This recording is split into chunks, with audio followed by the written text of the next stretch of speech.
momento al expresidente de Uruguay, que les cuento, este año dejó la presidencia, acompañó la presidencia desde el año 2020 hasta el 2025. Recibamos con un fuerte aplauso al expresidente Luis Lacalle Pou, expresidente de Uruguay, quien nos acompaña en este momento en la Convención Internacional de Seguros, donde va a hablar de sus políticas, las cuales se sustentan en la premisa de la libertad. Presidente, bienvenido.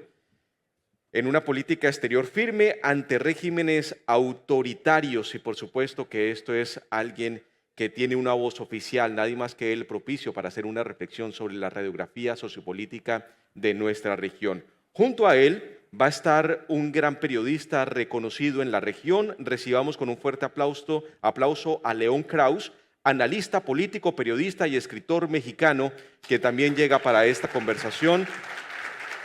León, bienvenido. Gracias. Bienvenido.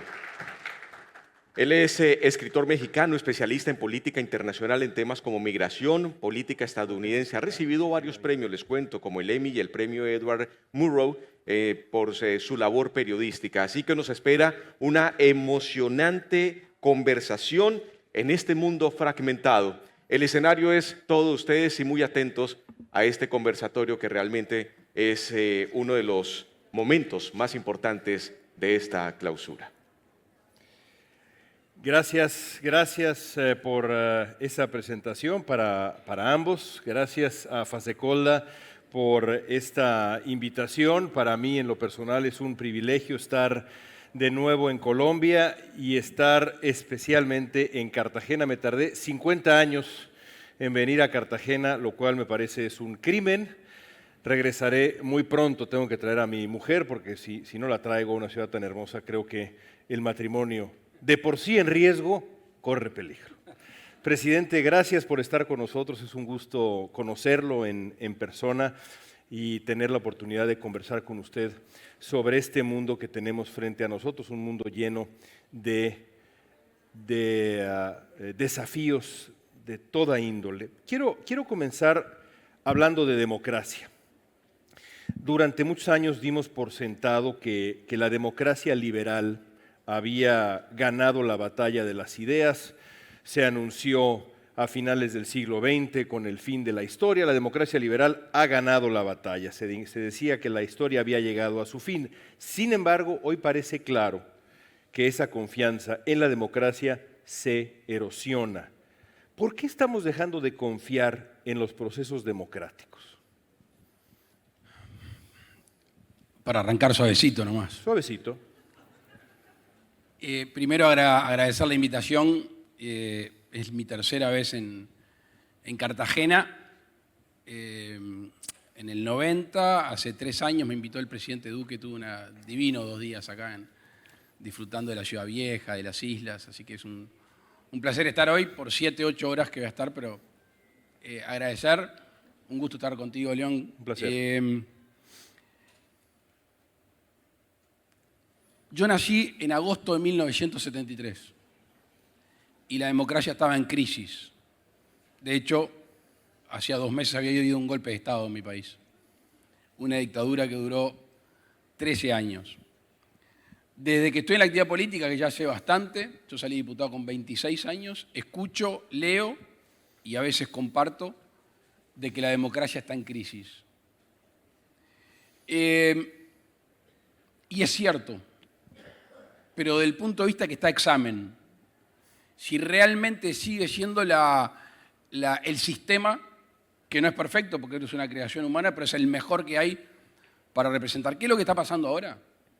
O algunas de las cosas que están pasando ahora, que la insatisfacción, que de alguna manera antes no se escuchaba, se tenía, pero no se escuchaba, no se transmitía, y creo que el celular es el gran cambio. Las redes sociales. En la modernidad, lo que se conoce como el micropoder. Antes había pocos mensajeros y muchos receptores. Hoy uno con un celular te arma la primavera árabe. Entonces, lo que la política con sus instituciones tiene que empezar a hacer, o debería estar a mitad camino, es cómo dar respuestas y satisfacción a reclamos genuinos, a veces exagerados, a veces no, acompañados muchas veces de conveniencia política. porque el pueblo tiene todo el derecho, y yo te diría que hasta la obligación de exigir, criticar, destituir, rechazar a los dirigentes políticos. Y puede tener una aversión contra la política. Lo que a mí no me cierra, no me gusta y creo que es muy dañino para la sociedad toda es cuando los políticos atentan contra la democracia. Y sobre eso quizá valdría la pena sumar un ingrediente muy latinoamericano, el populismo. Parece una enfermedad crónica de nuestras democracias y ahora no nada más de nuestras democracias, lo estamos viendo en Estados Unidos, donde el concepto latinoamericano de populismo era completamente ajeno a la experiencia estadounidense y sin embargo ya lo estamos viendo. ¿Por qué persiste el populismo? Y quizá más importante todavía, ¿cómo pueden las democracias defenderse de los peligros del populismo sin caer en respuestas autoritarias? ¿Cuál es la receta? A ver, dos precisiones previas. A mí me cuesta mucho hablar de Latinoamérica como un conjunto. Y ya pido disculpas porque no creo que además del idioma, la historia, los orígenes, haya un hilo conductor en muchas cosas.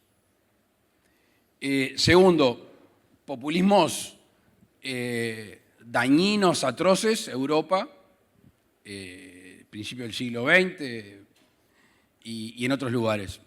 Ahora, yendo a este populismo de 3D, el nuevo que tenemos, primero, no surge por generación espontánea.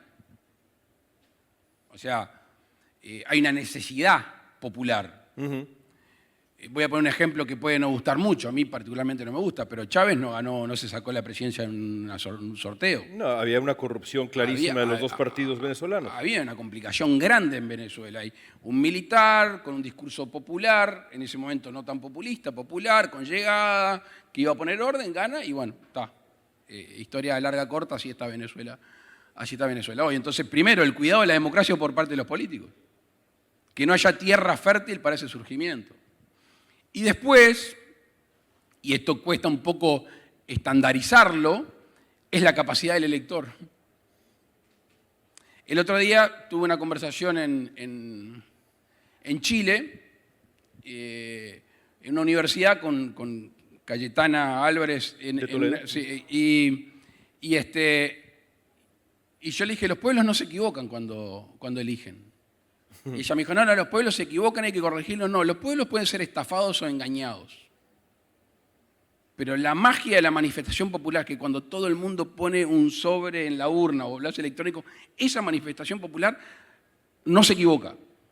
Ocurre por algo, pues. Ocurre por algo. De nuevo, puede ser engañado o estafado. ¿Cuál es el problema? Que en el momento de la elección, que es un instante, después el destino del país puede irse a la deriva. Entonces, lo que está pasando en muchos países del mundo, con distintos matices, ¿no? Es una paleta de grises, más democracia, menos democracia, empezó funcionando el Parlamento más o menos, un Ejecutivo cada vez más fuerte, porque la realidad misma está pidiendo acción, y la acción es del Ejecutivo y no del Parlamento, y después cuando se empieza así, ahí a horadar realmente, es cuando nos metemos con la justicia. Entonces, una elección por un sentir popular, una engaño o estafa, más tomar la democracia por parte de los ejecutivos, Sí. ahí es donde se genera un caldo de cultivo que difícilmente se sale. Y ahora hay un elemento extra, hablando de ejemplos en nuestro continente, que también en este caso se explica por el pasado inmediato de este país, por la violencia, por la corrupción de los dos partidos, pero quiero sumarlo a la conversación, que es, estoy pensando en El Salvador, la idea del autócrata competente, líderes que prometen orden y resultados a cambio de la entrega de las libertades. ¿Le preocupa este fenómeno del autócrata competente? Pienso específicamente en el caso dramático, desde mi punto de vista, de Nayib Bukele. Conozco bien El Salvador, voy a surfear seguido. Las preciosas playas de arena negra. La primera vez que fui fue en el 2010 Llegué un jueves, fue a un pueblito que se llama Las Flores. ¿Hay algún salvadoreño acá? No. Había un cartel gigante que decía zona de exclusión de armas.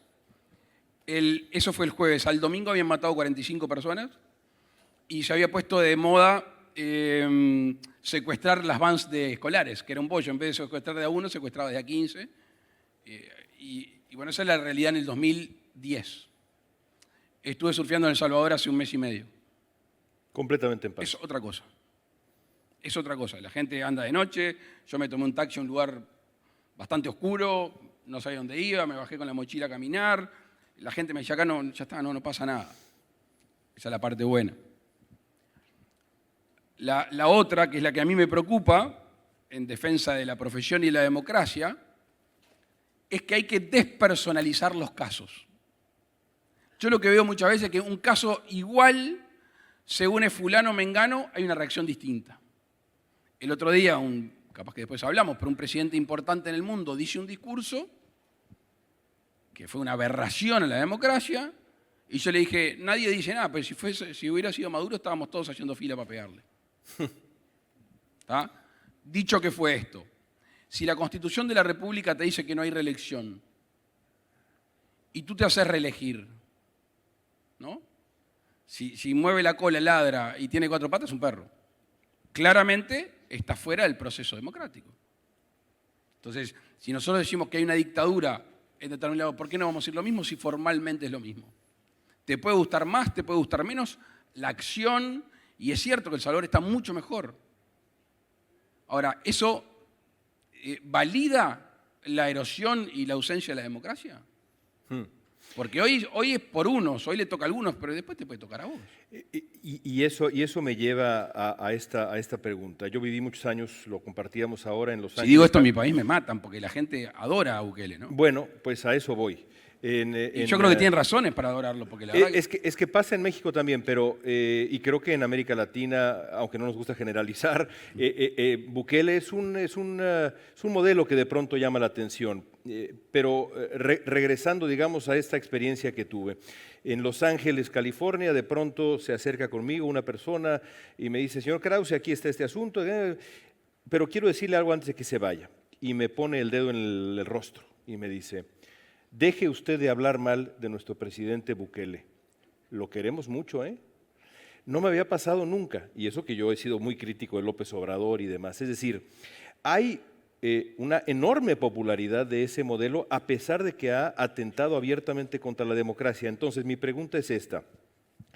¿Cómo explicarle a un electorado que está agradecido por este lado de ese pacto fáustico, el que le dieron seguridad, los riesgos que implica el otro lado? Regresando un poco a su reflexión de crear también electores racionales, informados. ¿Cómo le explica uno a ese elector? Es buenísima la pregunta, es muy difícil. Es muy difícil porque estamos hablando de esto porque hay una situación. Porque en realidad la educación cívica, la participación ciudadana, la agilidad política, la vitalidad del sistema de partidos políticos se trabaja con tiempo. No cuando tenés el problema. Cuando tenés el problema, por algo lo tenés. Claro. Entonces, tenés que apelar para mí a una cosa fundamental, que es la ética del dirigente político. O sea, terminás tu periodo, y bueno, terminás tu periodo, estás con popularidad, decís yo me quedo 3 años más, de 5, 3, te digo, poniéndote en mi situación. Y termino una obra, dejo más andando, hay un librito que es el contrato social que dice que no podés. De hecho, el contrato social no es como una piedra que parece incambiada con el tiempo, puedes cambiar la Constitución. Yo soy reeleccionista, nunca lo intenté en mi país que cambie, pero yo soy reeleccionista. Pero la Constitución no deja. Entonces, si realmente queremos tener un sistema democrático lo más sano posible, hay que ir a las raíces de la gestación de todo esto. La educación ciudadana, la participación cívica. Yo ayer estaba en Asunción con un grupo de empresarios y terminé de hablar y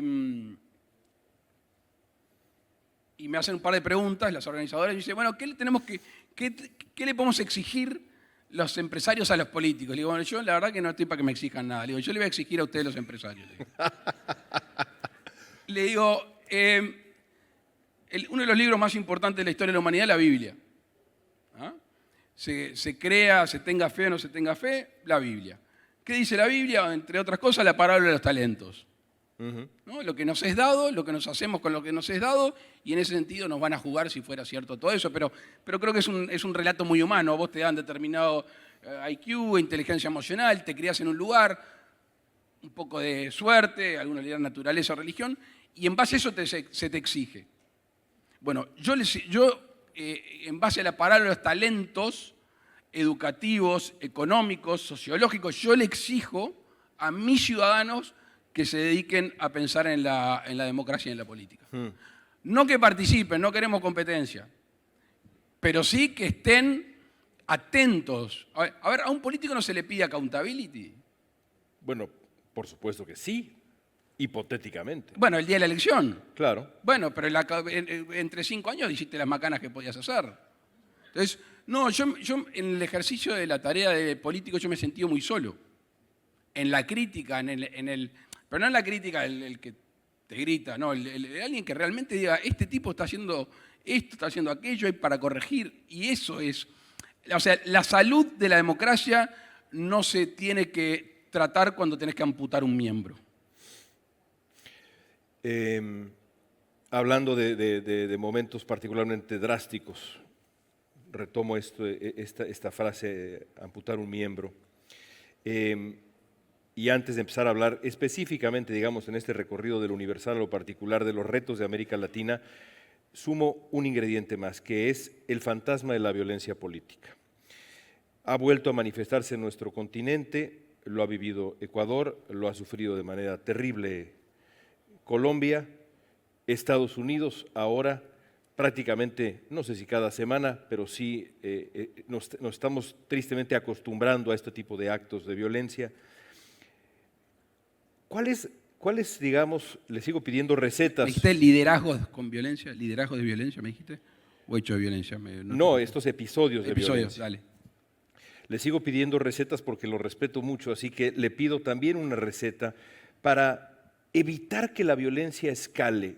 Hay un momento en donde el diálogo en la sociedad se rompe, y sobre todo una sociedad como Estados Unidos, en donde hay 400 millones de armas en las calles, es muy fácil, literalmente, tomar las armas.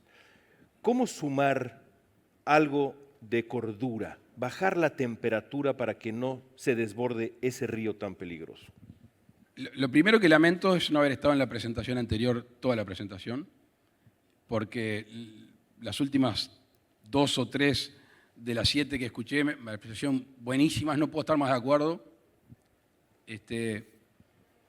Ojalá los que nos dedicamos al servicio público pensáramos más en estas cosas, que son lo que realmente mueve, lo que realmente importa, que después tienen medios y otros fines, pero ahí está la cosa. Yo le decía recién al expositor que yo ayer en Asunción dije que considero la política una actividad honorable y que es verdad que tiene camino sinuoso, pero a mí me hizo una mejor persona. No sé si todos pueden decir lo mismo. Ya era usted una buena persona también. Más o menos. Ese es un titular. Porque se dice que la política más bien exhibe a la persona, ¿no? Exhibe las verdaderas pasiones de la persona. Sí, yo lo que pasa es que esto sería más para un psicólogo que para ustedes, pero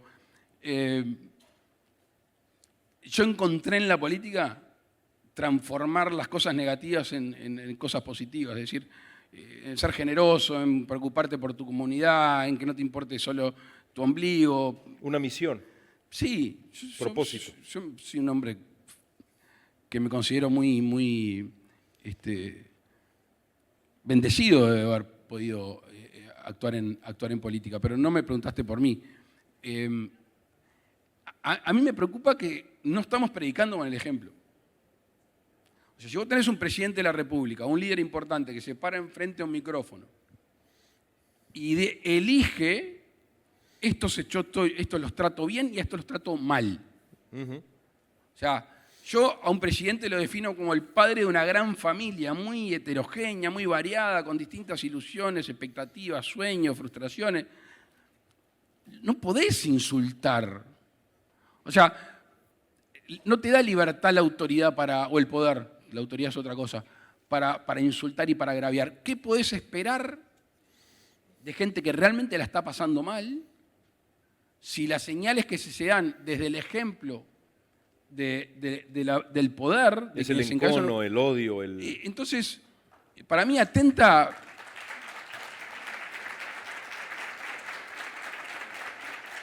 No lo siento de mi gremio. No quiero que esa gente participe en mi gremio. Y por eso Mira, le voy a hacer un cuento de una cosa que me pasó. Yo estoy quedando viejo y empiezo a repetir cosas, pero... Esto, sí. Por suerte ustedes no me la escucharon. En el 2014 yo venía recorriendo mi país, el noreste, y entraba a una ciudad cercana a Brasil, Río Branco, entro a Melo y había un muro pintado, blanqueado con cal y con letras azules o celestes, recién pintado, que chorreaba pintura, decía una frase que me ha acompañado en toda mi trayectoria y espero que nunca me abandone. Lo había pintado la juventud de mi partido, yo no sabía ni que existía. Decía, firme con las ideas, suave con las personas. Y vos sabés que aparte es una definición no solo de una actitud, es una definición intrínseca. La apunto para dársela a mis hijos, de verdad. A mí me encanta. Y me obliga. Firme con las ideas, suave con las personas. Firme con las ideas y suave con las personas. Primero, si podés hacerlo, ¿por qué? Porque tenés ideas. Claro. Que defender. ¿Ah? O sea, por eso, primero es hacia adentro de tu piel, de tu cerebro. ¿Firme con qué? Con las ideas. ¿Tenés ideas? Sí. ¿Son buenas tus ideas? Porque si no son buenas, sos débil con tus ideas. Entonces, firme con tus ideas. ¿Por qué? Porque son buenas, porque son mías y porque, ¿sabes qué? Capaz que hasta te convenzo de que apliques mis ideas. Si todo eso es cierto, yo puedo argumentar, me puedo parar arriba de mis ideas, yo soy suave con las personas. Desde la convicción de las ideas. El que no tiene la idea, el que quiere obtener poder, el que quiere imponerse y es débil de ideas o no tiene, ¿qué hace? Agrede. Es duro con las personas. Claro. Y ahí es donde se empieza a destruir la malla social. Y ahí que hay tierra fértil ¿para qué? Para que el que en vez de venga a curar una herida, pasarle crema, venga a pararse y a agrandar esa herida. Y ahí es donde, de nuevo, ese estado de ánimo más un inmoral de la actividad política se suma y te genera un gobierno populista, dictatorial, que te lleva el país a la pobreza a la larga, que lamentablemente deja mucha gente a la vera del camino. Hemos dedicado 15 minutos a hacer este mapa de las ideas, digamos. Hablemos específicamente de los desafíos estructurales o coyunturales también en América Latina. Quiero empezar por el crimen organizado. Sigue carcomiendo varias de nuestras sociedades como un tumor. El fentanilo representa una amenaza regional creciente. La respuesta está en la fuerza, la prevención, la cooperación. ¿Qué lecciones aprendió usted respecto a esto en su gobierno? No nada más en la batalla que todos los países la tienen, en Uruguay, sino desde su atalaya, la perspectiva de este conflicto, este problema específico para América Latina. Le voy a hacer un cuento. En Uruguay estaba uno de los 5 tipos más requeridos por los Estados Unidos de narcotráfico, González Valencia. Y yo no sé si ya había salido presidente y no había asumido o era antes de la elección. Me reúno con la gente de la DEA, que justo tenemos un amigo en común, fuimos a comer un asado. Y me dijo, nos vamos a ir de Uruguay. Digo, ¿por qué no? Porque no colaboran, no cooperan. 3 años estuvo González Valencia en una cárcel en Uruguay y no lo mandaban para ningún lado. Nosotros asumimos y a los 4 meses lo tiré para adentro de un avión y se lo mandé a Estados Unidos. Igual me sacaron la DEA. Porque no quiero cargar las tintas sobre Estados Unidos porque sería un poco injusto. Pero, en este tema no sé qué tanto. Porque ¿sabes lo que le pasa para mí a Estados Unidos? Siempre van sobre la lastimadura, nunca sobre el cuerpo sano. Así es. Entonces cuando llegás y el cuerpo está roto, hay que hacer o medicina compleja o cirugía o lo que sea. En cambio es mucho mejor la prevención en todo. voy para el tema del narcotráfico. Los números objetivos del gobierno nuestro son muy buenos. Ahora, si vos me decís estoy conforme, no estoy conforme. Ni siquiera satisfecho, que es un estadio anterior. Porque es muy difícil llegar al que realmente hace el dinero. Que no la toca, no la traslada, solo la financia y de alguna manera... Y a veces la consume. Sí, pero se consume buena, que no le Claro, toca nada, no las porquerías que le venden a la gente. Y ese es muy difícil llegarle. Entonces, ¿Por qué? Si la clave está ahí, ¿por qué es tan difícil? Porque los mecanismos se utilizan, los mecanismos bancarios, los mecanismos del depósito de tanto dinero, ustedes que están en la actividad, y los tipos siguen existiendo. Y además, que es un tema quizá que lo complejiza más todavía, que es que atraviesa fronteras. Necesariamente atraviesa fronteras. O sea, en Uruguay no se planta ni coca ni marihuana. Tenemos el privilegio de tener un puerto muy bueno, de ser de los mejores puertos de la región, donde hay un puerto exitoso, Rosario, Montevideo, ahí de alguna manera, y pusimos escáner. En el gobierno anterior se había roto un escáner, se cayó de la grúa, no sabemos cómo, y otro nunca vino. Y pusimos un escáner, y el otro día la mercadería fue escaneada. Apareció 400 kilos de cocaína en Rotterdam, ¿no? Es muy difícil. Estados Unidos acaba de denominar a una larga lista de organizaciones dedicadas al narcotráfico como organizaciones terroristas. Y eso le ha dado, de acuerdo a la interpretación singularísima que hace el gobierno que encabeza Donald Trump, el derecho, enormes comillas, de atacar navíos, digamos, embarcaciones en aguas internacionales. Y en México existe la amenaza constante y hay voces en el gobierno de Estados Unidos que insisten que hay que atacar territorio mexicano de manera unilateral.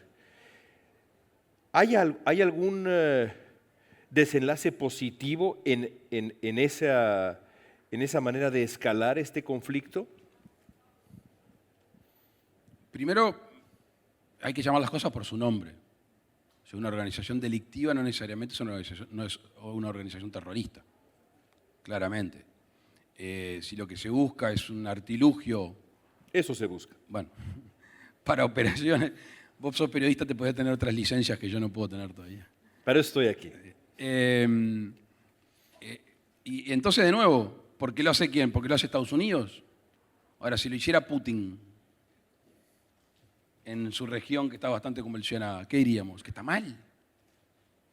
¿Y hasta dónde se puede vulnerar o violentar la soberanía de un país? ¿Hasta dónde? ¿Hasta dónde Estados Unidos o quien sea puede entrar en Venezuela? ¿Hasta dónde? Si el mundo fuera solo pragmatismo, sería lo mejor, ¿no? Muerto el perro, se terminó la rabia. Ahora, pero el mundo no es pragmatismo, el mundo son relaciones, el mundo son reglas, que tenemos la obligación de no vulnerarlas o destruirlas por la coyuntura. Porque cualquier nación, hablamos hoy con respecto a la democracia, cualquier nación es una construcción en dosis homeopáticas de determinadas actitudes, de determinadas reglas, que las podemos ir modificando porque el mundo cambia. Pero ¿quién tiene el derecho en un momento de la historia de decir esta coyuntura me obliga a romper todas las reglas? Después va a venir alguien que lo arregle. Entonces, por eso hay que ser muy, muy cuidadoso y delicado. Por eso la cooperación internacional, la información financiera, las organizaciones que se dedican a perseguir el blanqueo de dinero, la información, o sea, las policías del Mercosur empezaron a tener una coordinación. Se hablaban, mirá que tal delincuente se nos escapó, hace días que estaba en la frontera con Uruguay y no lo vimos más. Bueno, está en Uruguay. ¿Y qué hizo? Entonces, ese tipo de cosas, sí, acciones conjuntas, que no significa vulnerar el territorio, pero no se puede ponerle un nombre a una cosa que no es y eventualmente del mismo modo vulnerar la soberanía y la independencia de un país. Otro reto muy grande que tenemos en común es la migración, que es un reto de nuestra era y, por desgracia, el cambio climático solo la hará más compleja y es decir, realmente sobran ejemplos en América Latina al respecto. Hace poco hablaba yo con una persona muy querida en Guatemala que me explicaba el fenómeno de la diáspora guatemalteca en la zona occidental, porque el cambio climático ha deshecho la capacidad de la agricultura guatemalteca. En fin, ¿cómo podemos prepararnos como países para no nada más ese reto actual, sino lo que viene? Porque la presión es espacio para todos en un momento tan complicado para la migración global. Increíblemente nosotros tenemos la presión norte-sur. Claro, exacto. Absolutamente, igual que Chile. Claro. Nosotros tenemos una migración muy grande de venezolanos, cubanos, dominicanos, en su gran mayoría gente con el corazón roto, con mucha ganas de hacer su vida, de trabajar, desde profesionales, oficios, gente muy respetuosa y muy laburante, en su gran mayoría. Y además te pasa una cosa muy linda, que están agradecidos al Uruguay y se sienten que es un país que los abrazó. O sea, lo primero que hay que pensar no es el país que los recibe, es el país que los expulsa. Porque ¿cuándo nos ocupamos de hablar de los migrantes? Cuando te caen en tu frontera, las barcazas, claro, en Europa, de África. Uh-huh. Recién importa ahí. El tema es como importa antes. Algún dirigente político, que yo no comparto mucho lo que dice, es encárguense los grandes de que ese país no tenga asfixia, o ayuden para que no tenga asfixia, que eventualmente te termina perjudicando porque saltan el muro, el tejido, o van a tus países ilegalmente. Entonces, el tema migratorio, lo primero es un tema humanitario, y no soy ingenuo, no soy naif, pero es gente que no puede vivir. O sea, salvo que seas un aventurero, para dejar todo, lo hablábamos con respecto de nuestras familias, ¿sí? Para dejar todo, tus costumbres, tus tradiciones, tu comida, tu familia, y arrancar con nada bajo el brazo, tiene que ser algo muy doloroso. Entonces, lo primero que hay que hacer es tratar de que esas situaciones se minimicen y eventualmente la migración que sea no por necesidad. Ahora, ¿cómo haces para frenar la sangría en Venezuela? 7 millones de venezolanos salieron de Venezuela. 6 millones, 7 millones.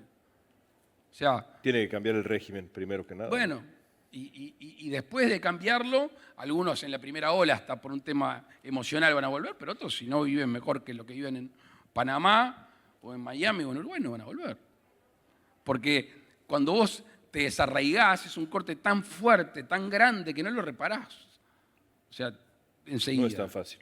No es fácil. Y además, el efecto traumático que tuviste sobre esa situación no es que al otro día cambia el gobierno y ya volvés. No, vas a esperar a ver cómo es esto.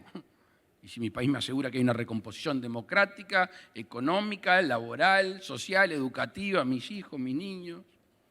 Entonces, la capacidad de anticiparse. Pero ¿qué pasa, León? Que estamos hablando de esto y después ves que el mundo nos está dando unas sorpresas increíbles, que es países que nosotros creíamos que eran los de la libertad de mercado, hoy te negocian con un revólver arriba de la mesa si te van a poner aranceles o no. Uh-huh. Uh-huh. ¿Ah? Y después lo que teóricamente era en economía planificada, comunistas, en el caso de Uruguay es el primer mercado nuestro, China. Entonces, las grandes potencias, los grandes líderes tienen que estar a la altura de las circunstancias. Con todo respeto, no es lo mismo el presidente de un país que no está ni en el G7 ni en las Naciones Unidas, en las comisiones importantes, no es lo mismo. Y cuando vos decís, yo, presidente de un país, tengo obligaciones durísimas, importantes, profundas, y mirás para arriba y decís, ¿y esto? Entonces, yo creo que en la coyuntura que estamos viviendo, hay una ausencia de liderazgo. Sí. Ejemplar de bueno y ejemplar de ejemplo.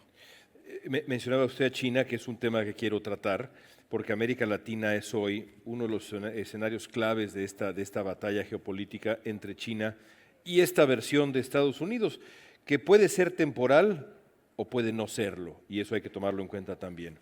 Mientras Washington presiona a la región para que se aleje de China, la oferta china es tangible y creciente, ya nos decía usted el caso de Uruguay, en México es lo mismo y la lista es larga.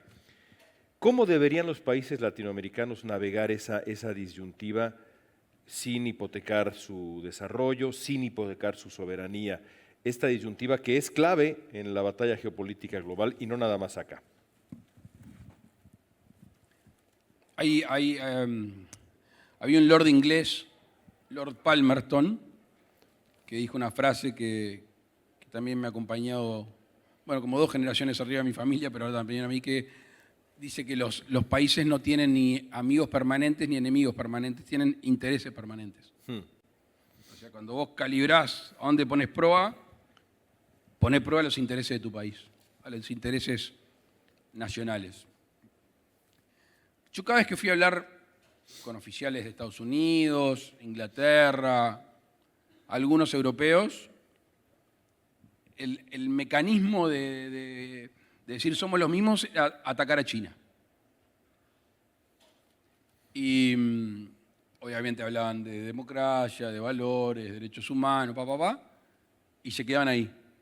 Entonces yo le decía, ¿a usted le gusta el cine? Le digo, no, esta película de Tom Cruise, le digo, ¿cómo es que se llamaba? Le digo, el que era contratista, de deportista. Le digo, Jerry Maguire. Le digo. ¿Qué le decía Jerry Maguire? ¿Qué decía en la película? Show me the money. Show me the money. Porque en realidad tendremos valores compartidos, la democracia, pero yo insisto que mi pueblo se le habla mercados a mi pueblo. Con el 5G. El 5G hubo toda una andanada de artículos y críticas porque en teoría Huawei te iba a espiar. Yo creo que en el mundo moderno lo que tenés que elegir es quién te va a espiar, porque alguien te va a espiar. Elige tu espía. O sea, si nosotros hablamos un ratito algo, en un ratito le salta en Instagram lo que estuvimos hablando, ¿no? O sea, alguien te está escuchando, alguien te está espiando. Y además, y esto para mí tiene una relevancia geopolítica, es que China, a diferencia de lo que ha hecho en otros países, no tiene una participación en inversión en infraestructura, llámese energía, llámese puertos, rutas. Nuestra relación tiene una obra de un anillo triangular eléctrico, pero mínimo. O sea, nuestra vinculación con China es casi que solo exportadora. Entonces, nosotros estamos en el mejor de los mundos. A ver, a Estados Unidos le exportamos, ayer estábamos con gente de la innovación, le importamos 1.500 millones de dólares al año de software, Uruguay y Estados Unidos. Pero no, como dicen los gringos, no, hay que walk the talk. Entonces, si somos tan iguales, si somos tan parecidos y tenemos los mismos valores, show me the money. Quiero, conforme nos acercamos a los últimos 10 minutos de la charla, invitarlo a reflexionar sobre algunos temas que me parece van a pesar cada vez más. Para mí, en lo personal, y lo veo además cada vez más en la realidad global, diría yo, la juventud es una preocupación creciente. Tras la pandemia, la inflación, la incertidumbre global, muchos jóvenes sienten los teléfonos celulares, las redes sociales, muchos jóvenes sienten que están a la deriva buscando sentido, pertenencia, propósito. Vemos las historias de estos muchachos que ahora han sido protagonistas de estos actos de violencia en Estados Unidos. Más allá de izquierda, derecha, unos están buscando que sean de izquierda, otros sean de derecha. Lo que realmente se ha revelado es que eran muchachos solos, buscando pertenencia en ese mundo difuso que es el mundo virtual. Usted tiene hijos postadolescentes, pero muy jóvenes. Yo tengo hijos adolescentes. ¿Cómo podemos ayudarles, a recuperar esperanza, construir camino? Digo, para cerrar también con algo suave. No, me encantó porque cuando estabas hablando me hiciste acordar que hace unos años, mis hijos eran chicos todavía, iban a un colegio inglés y yo entre mi profesión a fin de año trataba de ir a la fiesta de fin de año, no sé qué, y caigo y estaba hablando el director inglés y atrás en una pantalla, una frase en inglés decía, los niños de hoy no respetan a los padres, ya no tienen valores, la juventud está perdida. León Krause, 1315. O sea, y me encantó que el director le hablara a estos preadolescentes diciendo, ya en 1315 pensaban que los jóvenes no tenían valores, principios, que no respetaban a sus padres. Yo te voy a decir cuál es mi experiencia. ¿Ah? Mi experiencia es que mis hijos son mucho mejores que yo. Es la mía. Con algunos amigos lo hablamos, son mucho más integrados, son las famosas habilidades blandas. Hay una redefinición de la tolerancia que nos obliga en este mundo que todos nos vemos en las esquinas virtuales y no en las esquinas físicas. Antes la tolerancia decía, mirá, hacé lo que quieras, pero no te quiero ni ver. O sea, no era ponerte en los zapatos del otro, no era ponerte en la piel del otro, sentir o percibir cómo siente el otro y respetarlo. Era, no nos cruzamos. Y yo veo en la generación de mis hijos que son mucho más tolerantes. Hay una situación, que esto es más para un sociólogo, que es la pertenencia a una generación. El mundo cambia tan rápido, ¿no? El conocimiento se duplica casi cada 2 años ahora, que es muy difícil anclarse en la generación de los Beatles, la generación de la televisión blanco y negro. O sea, y eso lleva que esa falta de anclajes generacionales pueda ser un poco los bandazos. Ahora, nuestros hijos, ¿cuántas vidas viviste vos? ¿Podés? ¿Cuántas vidas? Sí, yo lo traté de hacer. No sé Una y más o menos. Me parece que no te creo, pero suponete que yo viví 3, suponete, ¿no? La de niño, adolescente, la que no servía para mucho, adolescente joven, y la vida de responsabilidad personal y social. Y después podés hacerlo el mismo. Yo creo que nuestros hijos van a vivir muchas vidas. Por eso tampoco es que es mezquina pegar un trabajo y entrar en este trabajo, hacer toda la trayectoria y terminar. No, van a vivir muchas vidas. Porque el mundo se convirtió en un pañuelo, porque todos nos conocemos, porque todos podemos estar interactuando, porque no tenemos esos anclajes generacionales. Yo tiendo a creer que van a ser más libres que nosotros. Es verdad, y esto sí es una preocupación, que en la velocidad que se genera el conocimiento y dónde se genera, antes uno si no estudiaba, te quedabas, pero no te atrasabas. Ahora la brecha entre el que tiene las herramientas y no, crecen exponencialmente. Y esa es la preocupación. Antes te aprendías un oficio y podías insertarte en el mundo económico. Ese tipo de trabajo cada vez existe menos. Entonces, esa es la preocupación, la falta de acceso a técnicas, a educación, a habilidades del primer mundo, va a hacer que realmente algunos puedan ser muy, muy, muy libres y los otros muy, muy poco libres. Yo también soy en términos generales bastante optimista, pero voy a jugar a abogado del diablo en este tema para, digamos, presionar un poco. Por ejemplo, la inteligencia artificial y lo que hará eso con la oferta de empleos para esa generación y la que sigue. La desconexión auténtica que existe a través de las redes sociales, aunque también este aparatito me permitió ver a mis hijos hoy por la mañana y desearles suerte en la escuela. Viendo el vaso medio vacío de lo que viene, ¿cómo podemos ayudarle a los jóvenes? Desde la labor política y empresarial, a que ese cambio y este mundo maravilloso, emocionante, todo eso es cierto, pero también incierto, no les pase por encima. Es que estamos hablando de medios. Todo lo que venimos hablando son todos medios, son herramientas. capaz que esa pregunta es más para lo que hablábamos hace un rato. Es, Para Ricardo. ¿cómo son felices? ¿Cómo es uno feliz? Yo creo que para ser feliz tenés que sentirte libre. No creo que la felicidad le pueda faltar el ingrediente de la libertad en todos sus aspectos. Entonces enseñémosle valores, trasladémosle valores, ¿no? Porque nos enseñan con la boca, se enseñan con las acciones. Y mostrémosles el mundo y ellos lo van a usar bien. Lo que no me gusta en nada de mi vida es abordar un tema desde la visión patológica. Desde la generación de una ley o una medida de gobierno por la patología es errada, porque castiga al que hace las cosas bien. Y la aproximación a una nueva tecnología como la inteligencia artificial, como la abordan la mayoría de los políticos, el problema de la inteligencia artificial.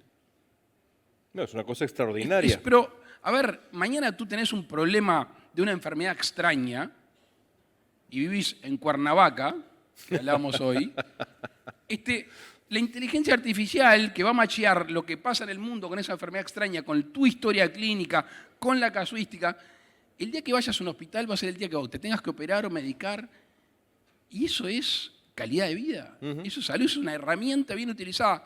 ¿Qué es lo que a los políticos nos molesta y a otra gente? La mentira en la inteligencia artificial. Eso es más viejo que el agujero del mate, porque los chismes de la esquina eran mentira también. Las sociedades se van regulando, van encontrando en qué creer, qué no creer, cómo va a corroborar, el relativismo de algunas cosas que se dicen, enunciados. Entonces hay que cuidar, y además, ¿sabes qué? Es como pararte enfrente de un tsunami también, ¿no?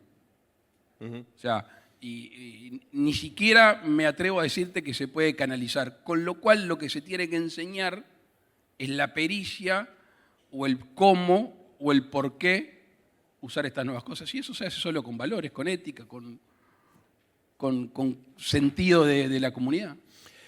Creo que vale la pena cerrar nuestra conversación con un mensaje para los presentes. Estamos frente a un grupo de notables líderes empresariales, de empresarios en muchos casos. Sé que vienen no solamente de Colombia, sino de varias partes del mundo, porque ya he escuchado una larga lista de acentos en el poco tiempo que llevo aquí. Y creo que sí es importante preguntar qué tipo de liderazgo se necesita desde el sector privado para aportar al fortalecimiento de nuestras sociedades. Y no es una pregunta al aire, y le voy a decir rápidamente por qué, creo que es evidente. En México, por ejemplo, hay una tensión auténtica entre aquellos que ven lo que está pasando con el régimen actual y dicen, pero a mi empresa le está yendo muy bien. Y otros dicen, bueno, a mí me puede estar yendo bien, a mi empresa le puede estar yendo bien, pero veo que el país está perdiendo estabilidad democrática y están preocupados. Hay esta tensión en el mundo empresarial. Por eso quiero cerrar así. ¿Qué mensaje para los empresarios de este calibre en la región para fortalecer ya no nuestras democracias, nuestras sociedades? ¿Qué papel deben jugar? Primero, me atrevo a extenderlo a toda la comunidad, no solo a los empresarios, porque yo he escuchado eso. Yo con este gobierno conseguí laburo, ¿no? Conseguí trabajo. Claro, claro. Entonces, y después, aunque de alguna manera atente contra todas las cosas importantes para su familia, para sí, que no es el tema del trabajo, y bueno, la libertad es libre. Y si eso es un motivo para apoyar un gobierno, es el motivo de él. O sea, yo lo puedo tratar de convencer, pero no censurar o señalar de que no es la razón por la cual tiene que apoyar en un gobierno. Volvemos a la parábola de los talentos, hacia atrás.